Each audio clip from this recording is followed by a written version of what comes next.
కోనసీమ అంటే కళ్యాణ్ సీమ.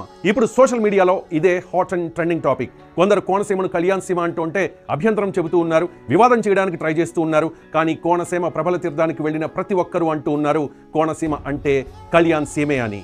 కోనసీమ అంటే ప్రభల తీర్థం. ఈ ఏడాది నుంచి చంద్రబాబు ప్రభుత్వం 476 ఏళ్లుగా ఎంతో ప్రశస్తమైన జగ్గన్న తోట ప్రభల తీర్థానికి రాష్ట్ర పండగ హోదా కల్పించింది. జనసేన అధినేత డిప్యూటీ సీఎం పవన్ కళ్యాణ్ చొరవతోనే జగ్గన్న తోట ప్రభల తీర్థానికి రాష్ట్ర పండగ హోదా లభించింది అనేది నిర్వివాదాంశం. జాతీయ స్థాయిలో గుర్తింపు పొందిన ఈ ప్రభల తీర్థం సమయంలో లోక కళ్యాణార్థమై ఏకాదశ రుద్రులు ఇక్కడ సమావేశం అవుతారని అందరి విశ్వాసం. అలానే కొత్తపేట ప్రభల తీర్థం కూడా చాలా ఫేమస్. ఇక్కడ జరిగే మందు కాల్పు దేశంలో మరెక్కడా జరగదంటే అతిశయోక్తి కాదు. అన్ని కులాల ప్రజలు ఐకమత్యంగా రాజకీయాల అతీతంగా ప్రభల తీర్థాన్ని నిర్వహించినప్పటికీ జగ్గన్న తోట, కొత్తపేట, ముక్తేశ్వరంతో పాటు కోనసీమలో జరిగే అన్ని ప్రభల తీర్థాలలో కాపు సామాజిక వర్గమే ముందుంటుంది. రాజకీయాలను పక్కన పెట్టి అన్ని కులాల ప్రజలను కలుపుకుని ఆర్థికంగానే కాకుండా అన్ని రకాలుగా ఈ ప్రభల తీర్థాన్ని విజయవంతంగా నిర్వహించడానికి కాపులు సాయశక్తులా పనిచేస్తూ ఉంటారు. ఈ ఏడాది ప్రభల తీర్థంలో కనిపించిన కొన్ని దృశ్యాలు కోనసీమను కళ్యాణ్ సీమగా మార్చేశాయి. ఏ ప్రభ చూసినా ముందు దేవుడు కనిపిస్తే వెనక తాము మరో దేవుడిలా భావించే పవన్ కళ్యాణ్ కనిపించారు. కోనసీమ వ్యాప్తంగా ఇదే ట్రెండ్ నడిచింది. ఏ తీర్థంలో చూసినా పవన్ కళ్యాణ్ బ్యానర్స్ దర్శనమిచ్చాయి.